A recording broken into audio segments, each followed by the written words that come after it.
கோவையில் தமிழ்நாடு சிறுபான்மை ஆணையம் சார்பாக கல்லூரி மாணவ மாணவியருக்கான மாவட்ட அளவிலான பேச்சுப் போட்டி. மாணவர்கள் கல்வி பயிலும் போதே சமூகத்தின் வளர்ச்சி, சமூக நீதி, பண்பாடுகளை அறிந்து கொள்ளும் விதமாக தமிழ்நாடு மாநில சிறுபான்மை ஆணையம் சார்பாக கல்லூரி மாணவ மாணவிகளுக்கான பேச்சுப் போட்டிகள் தமிழகம் முழுவதும் உள்ள மாவட்டங்களில் நடைபெற்று வருகின்றது. இதன் ஒரு பகுதியாக கோவை மாவட்ட அளவில் தமிழ்நாடு மாநில சிறுபான்மையினர் ஆணையம் சார்பாக கல்லூரி மாணவ மாணவியருக்கான மாவட்ட அளவிலான பேச்சுப் போட்டி தமிழ்நாடு வேளாண்மை கல்லூரி வளாகத்தில் நடைபெற்றது.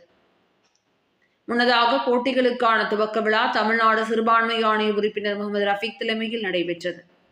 இதில் மாவட்ட பிற்படுத்தப்பட்டோர் மற்றும் சிறுபான்மையினர் நல அலுவலர் சங்கீதா அனைவரையும் வரவேற்று பேசினர். இதில் சிறப்பு அழைப்பாளராக தமிழ்நாடு மாநில சிறுபான்மை ஆணையத்தின் துணைத் தலைவர் இறையன்பன் குத்தூஸ் கலந்து கொண்டு போட்டிகளை துவக்கி வைத்தார். முன்னதாக கல்லூரி மாணவ மாணவிகளிடையே பேசிய அவர், தமிழக முதல்வர் மாணவ மாணவிகளுக்கு கொண்டு வந்துள்ள பல்வேறு திட்டங்களை பட்டியலிட்டு கூறிய அவர், மாணவ மாணவிகளுக்கு தமிழக முதல்வர் ஒரு தந்தையாக தேர்வுகளை எதிர்கொள்வதற்கு ஊக்கமளித்து வருவதை குறிப்பிட்டு பேசினார். தொடர்ந்து அவர் தமிழ் மொழியில் ஆங்கில மொழி கலந்து பேசி வருவதை குறிப்பிட்டு மேடையில் பாடல் பாடி விழிப்புணர்வு ஏற்படுத்தினார். மேலும் போட்டியில் தமிழ் தலைப்புகளாக ஒன்றே குலம் ஒருவனே தேவன், மனிதநேயம் ஓங்கட்டும், மதவெறி நீங்கட்டும், மக்களாட்சியின் மாண்பும், மதச்சார்பற்ற அரசும், ஏன் வேண்டும் இடஒதுக்கீடு, இந்திய சமூக நீதி வரலாற்றில் தமிழ்நாட்டின் பங்கு, சதிக்கு கால் முளைத்து சாதியானது, சுதந்திரம், சமத்துவம், சகோதரத்துவம், சமகால ஜனநாயகம் எதிர்கொள்ளும் சவால்கள், விடுதலை போரில் தமிழர்களின் பங்கு, தமிழராய் உயர்வோம், தமிழ் தலை நிமிர்ந்து நிற்போம் ஆகிய 10 தமிழ் தலைப்புகளில் மற்றும் ஆங்கில தலைப்புகளிலும் போட்டிகள் நடைபெற்றன. இதில் கோவை மாவட்டத்தில் இருந்து 100க்கும் மேற்பட்ட கல்லூரிகளில் இருந்தும் 500க்கும் மேற்பட்ட மாணவ மாணவிகள் கலந்து கொண்டனர். இப்போட்டிகளில் வெற்றி பெற்ற மாணவ மாணவியருக்கு தமிழ் மற்றும் ஆங்கில போட்டிகளுக்கு தனித்தனியே முதல் பரிசு ரூபாய் 20,000, இரண்டாம் பரிசு ரூபாய் 10,000, மூன்றாம் பரிசு ரூபாய் 5,000 வழங்கப்பட இருப்பதாகவும், மேலும் மாவட்ட அளவிலான பேச்சு போட்டியில் வெற்றி பெற்று மாநில அளவிலான போட்டிகளிலும் கலந்து கொண்டு வெற்றி பெற்றவர்களுக்கு முதல் பரிசு ரூபாய் 1,00,000, இரண்டாம் பரிசு ரூபாய் 50,000, மூன்றாம் பரிசு ரூபாய் 25,000 தமிழ் மற்றும் ஆங்கில போட்டிகளுக்கு தனித்தனியாக தமிழ்நாடு முதலமைச்சர் அவர்களின் கரங்களால் வழங்கப்படும் என்பது குறிப்பிடத்தக்கது.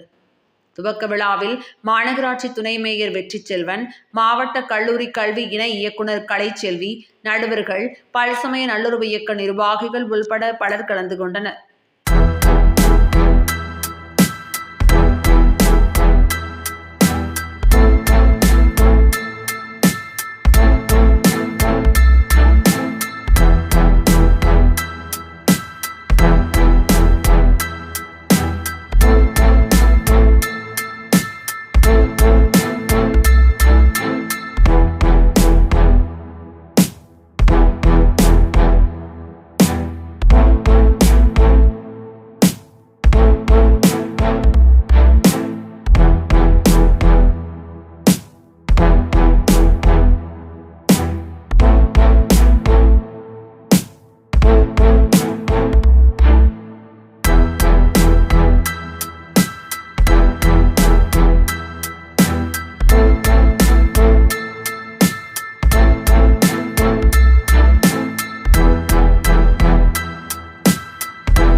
தமிழ்நாடு மாநில சிறுபான்மை ஆணையத்தின் சார்பில் அனைத்து கல்லூரி மாணவர்களுக்கான பேச்சு போட்டி கடந்த 2 வருடங்கள் நடந்தது போல இந்த வருடமும் 38 மாவட்டங்களிலும் நடைபெற்று கொண்டிருக்கிறது.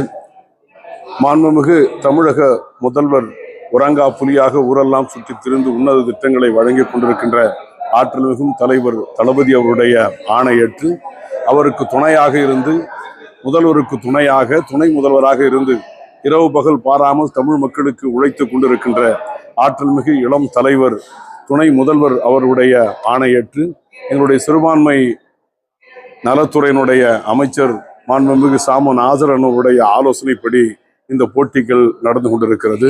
சமூக நீதி, சமத்துவம், எல்லாருக்கும் எல்லாமும் என்கிற திராவிட மாடல் அரசினுடைய தத்துவங்களை, கொள்கைகளை மாணவர்களுக்கு ஏற்றிட வேண்டும் என்பதற்காக அந்த தலைப்புகளிலே மாணவர்கள் பேசிடுவதற்காக இங்கே அழைக்கப்பட்டு இன்றைக்கு கோவையில 500 மாணவர்கள் பங்கேற்கக்கூடிய பேசக்கூடிய சிறந்த போட்டி இங்கே ஆரம்பித்து வைத்திருக்கிறோம், நடந்து கொண்டிருக்கிறது. இதிலே மாவட்ட அளவிலே பரிசு பெறுவர்களுக்கு முதல் பரிசு ரூபாய் 20,000, இரண்டாம் பரிசு ரூபாய் 10,000, மூன்றாம் பரிசு ரூபாய் 5,000, மாநில அளவிலே வெற்றி பெறுவர்களுக்கு முதல் பரிசு ரூபாய் 1,00,000, இரண்டாம் பரிசு ரூபாய் 50,000, மூன்றாம் பரிசு ரூபாய் 25,000 ஏற்கனவே 2 முறை நம்முடைய முதல்வர்களின் கரங்களால் வழங்கப்பட்டது போல இந்த வருடமும் வழங்கப்பட இருக்கிறது என்பதனை அன்போடு தெரிவித்துக் கொள்கிறோம்.